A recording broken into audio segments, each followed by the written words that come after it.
Ignore कर रहे हैं, बिल्कुल दरकिनार कर रहे हैं। आप राहुल गांधी जी ओबीसी की बात करते हैं, ओबीसी को बिल्कुल दरकिनार कर रहे हैं। कांग्रेस तो नहीं हारती, क्यों गई नहीं? हुड्डा कांग्रेस लड़ रही थी और उन्हीं के कमान थी, तो वही हारे। कुर्सी के लोभ में हुड्डा ने यादवों, अन्य पिछड़ी जातियों, दलित समुदाय के लोगों को तो पार्टी से दूर किया ही, जाट समुदाय को भी लामबंद नहीं कर पाए। क्या कांग्रेस ने हुड्डा में विश्वास जताकर बड़ी गलती कर दी? हरियाणा चुनावों के परिणामों के हिसाब से क्या दलितों, ओबीसीज और मुसलमानों का साथ कांग्रेस को नहीं मिला? शैलजा या हुड्डा, कांग्रेस को ज्यादा नुकसान किसने पहुंचाया? क्या हरियाणा में हुड्डा का चैप्टर क्लोज हो चुका है? इन सब सवालों के जवाब आज के इस वीडियो में।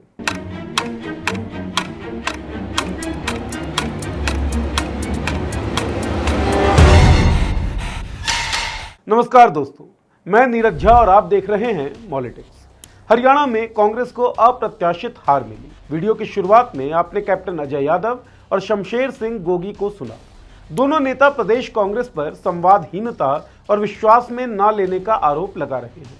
जाहिर है कांग्रेस एक बहुत आसान चुनाव हार चुकी है और एक हुड्डाज की राजनीति पर सवाल खड़े हो रहे हैं।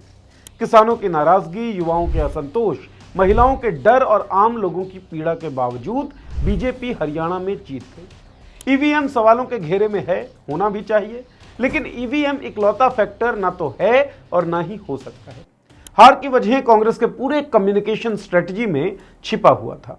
जातिवार वोटिंग पर सीएसडीएस के आंकड़े कांग्रेस की स्ट्रेटजी की पोल खोल कर रहे हैं। भारत में चुनावों का मुख्य आधार जातियां होती हैं। हरियाणा इससे अछूता नहीं था। कांग्रेस का खेल किस जाति ने कहां बिगाड़ा, किस जाति ने किस पार्टी को कितना वोट दिया, वो आपको इस वीडियो में हम बता रहे हैं। सामाजिक रूप से हरियाणा में सबसे प्रभावशाली जाति है जाट। 2014 तक हरियाणा के 46 सालों के इतिहास में लगभग 31 सालों तक जाट सीएम रहे। 11 साल भजनलाल सीएम रहे जो बिश्नोई जाट थे।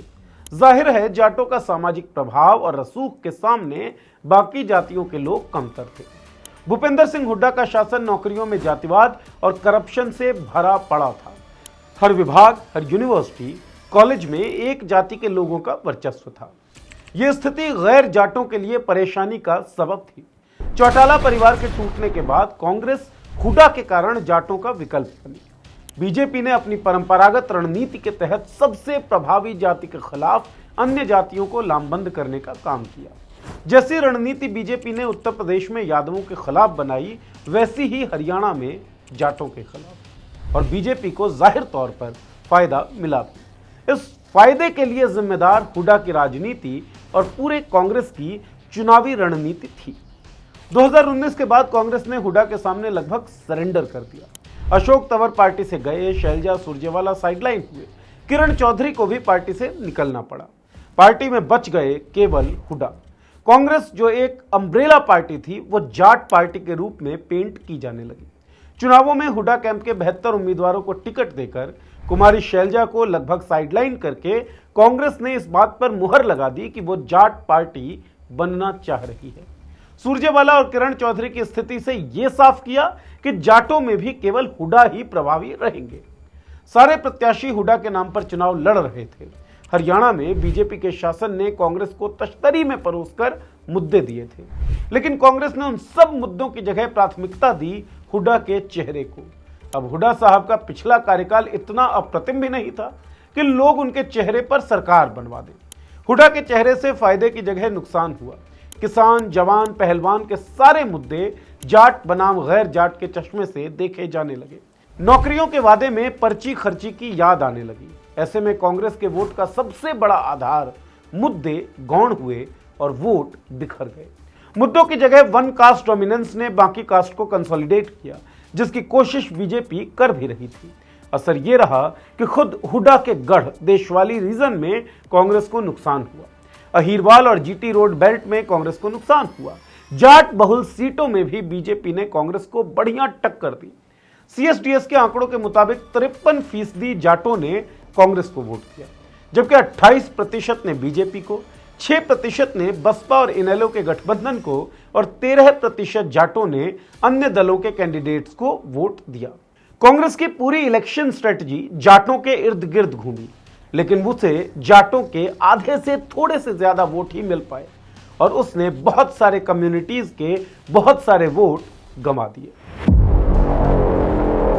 जाटव समाज ने कांग्रेस को 50% वोट दिया, जबकि बीजेपी के हिस्से में 35%, बसपा इनेलो गठबंधन को 6% और अन्य दलों के उम्मीदवारों को 9% वोट जाटव समुदाय के वोटर्स ने दिया। अन्य दलित जातियों में कांग्रेस को 33%, बीजेपी को 45%, बीएसपी और इनेलो के गठबंधन को 10% और अन्य दलों के कैंडिडेट्स को 12% वोट मिला। चुनावी अभियान में कुमारी शैलजा की लगभग अनुपस्थिति, हुड्डा के आसपास केंद्रित अभियान और वन कास्ट डोमिनेंस के अनकहे मैसेज ने दलित समुदाय के वोटर्स को कांग्रेस से दूर रखा। हुड्डा के आसपास केंद्रित चुनाव अभियान ने संविधान और आरक्षण को लेकर कांग्रेस के विजन को भी प्रचार से दूर रखा। इन चुनावों में यादव समाज बीजेपी की तरफ लगभग एक तरफा झुका दिखा।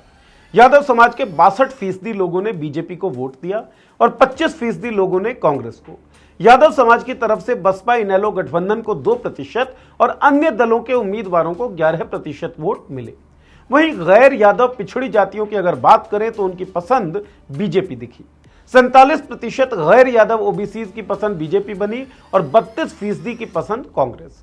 8% गैर यादव पिछड़ी जातियों ने बसपा और इनेलो के गठबंधन को और 13% ने अन्य दलों के उम्मीदवारों को चुना। सीएसडीएस के आंकड़ों के मुताबिक मुसलमानों का वोटिंग पैटर्न कांग्रेस की तरफ झुका रहा, लेकिन आम धारणा से इतर इसका प्रतिशत था 59%। 31% मुसलमानों ने अन्य दलों को वोट किया, 7% ने बीजेपी को और 3% ने बसपा और इनेलो के प्रत्याशियों को वोट किया। ब्राह्मण, पंजाबी और अन्य उच्च जातियां जिसमें बीजेपी का होल्ड मजबूत माना जाता है, उन्होंने क्रमशः 51%, 68% और 59% वोट भारतीय जनता पार्टी को ही दिए और कांग्रेस को दिए 31%, 18% और 22% वोट। रामविलास शर्मा की उपेक्षा से लेकर मनोहर लाल खट्टर के एक वीडियो जिसमें वो फरसा देने वाले किसी व्यक्ति का गला काटने की बात कर रहे हैं को कांग्रेस ने खूब प्रचारित किया, लेकिन न तो वोट्स के मामले में बीजेपी को नुकसान पहुंचा पाई और न ही खुद को फायदा। इन आंकड़ों को समअप करें तो कांग्रेस को जाटों के 53%, मुसलमानों के 59%, यादवों के 25%, गैर यादव ओबीसी के 32%, जाटव समाज के 50%, गैर जाटव दलित समाज के 33% वोट मिले हैं। वो भी तब जब कांग्रेस चेहरे से लेकर कम्युनिकेशन तक हर जगह जाटों के बीच केंद्रित दिखी और बीजेपी ने एंटी जाट कास्ट को इकट्ठा किया। कोई भी पार्टी एक जाति की पार्टी बनकर या एक नेता के दम पर चुनाव नहीं जीत सकती। कांग्रेस को हुड्डाज की राजनीति से आगे बढ़ने की जरूरत है। मुद्दों और हालात के हिसाब से 2024 विधानसभा चुनाव कांग्रेस के लिए बहुत आसान चुनाव थे, लेकिन कांग्रेस ने हुड्डा प्रेम और हुड्डा ने सत्ता प्रेम में इसे गंवा दिया। ये वीडियो आपको कैसा लगा और हरियाणा में जो कांग्रेस की हार हुई है उस पर आपकी क्या टिप्पणी है, इस वीडियो के कमेंट बॉक्स में हमें लिखकर जरूर बताएं। बहुत बहुत शुक्रिया।